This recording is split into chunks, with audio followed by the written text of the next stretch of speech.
In this video we're going to use Illustrator and Photoshop to make a simple animation.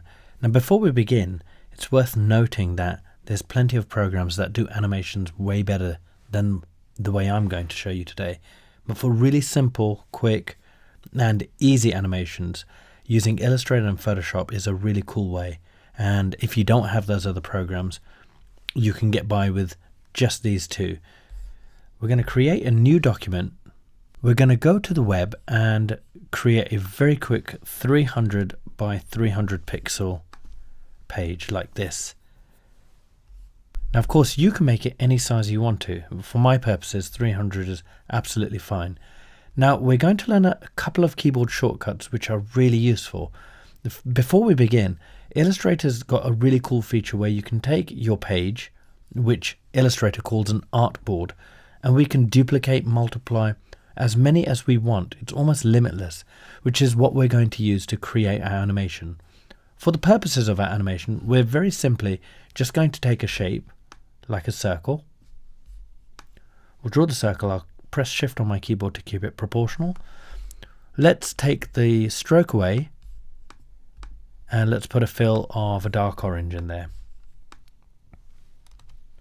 What we're going to do is, once we've clicked the black arrow, we'll just move it to the center in the middle and to the left hand side over there.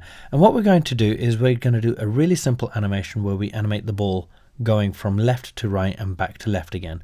We won't use so many frames, and that will save time in this video. But of course, if you're making a much more detailed animation, use more artboards, more frames to make the animation smoother.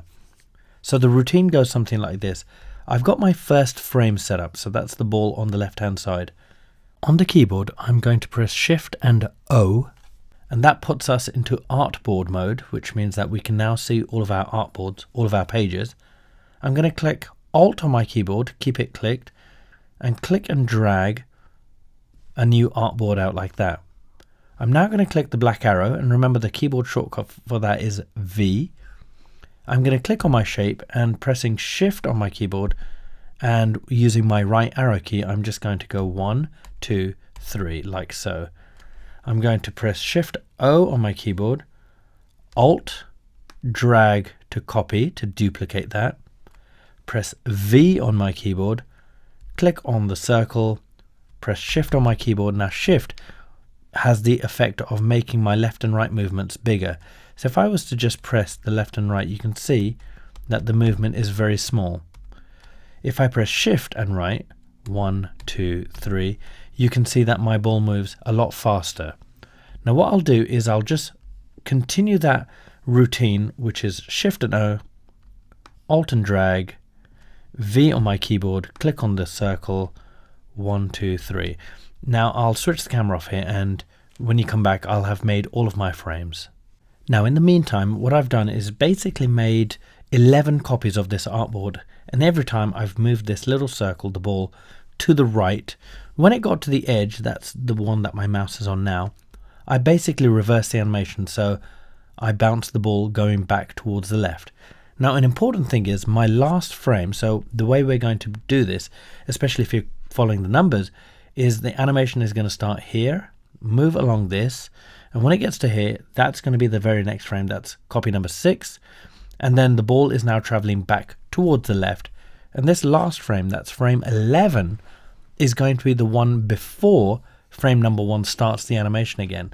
So I don't want to end the animation with artboard 1 again, because what that would do is in the animation cause a little glitch. Now what we're going to do with these 12 pictures is we're going to export them. So we'll go to Export As.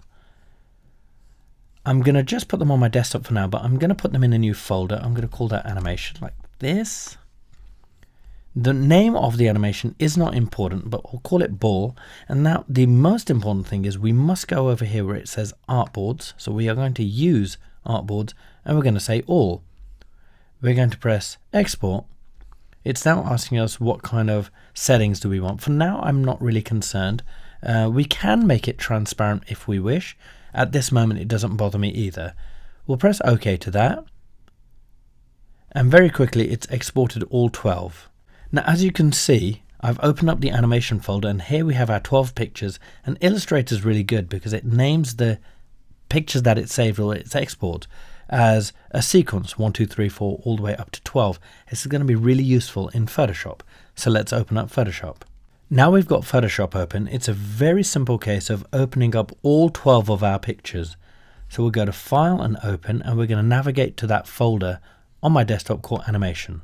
And here it is. I've got my animation folder open. I'm going to click on the first picture, that's ball 01. So that was the first picture I exported. Now, if you're using a Mac, you might have to click on Options. If you're on Windows, I think it's already there. What we want to do is we want to tell Photoshop that this isn't just one picture we're opening, but in fact it's a sequence. That means a number of pictures that are all joined together in some way. And that's an image sequence. We're going to press Open. And Photoshop will then ask us what's the frame rate. Well, for an animation on a computer, 10 frames per second is absolutely fine. We'll press OK to that.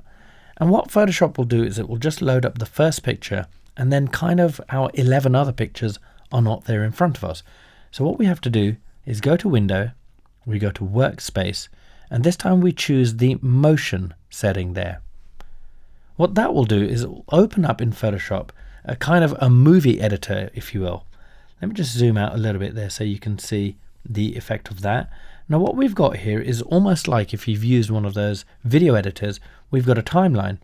If I was to press play now, you can see that my animation plays, and it's actually pretty okay.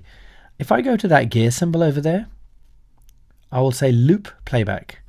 Now I'll press play, and you can see that my animation is running quite smoothly. Now for me, 10 frames a second is absolutely fine. I don't need much more movement than that. But if you find that you need to make a smoother animation, you might need to find a bigger number like 15, 25, 30. But be warned, the more frames you have, the faster the animation will play.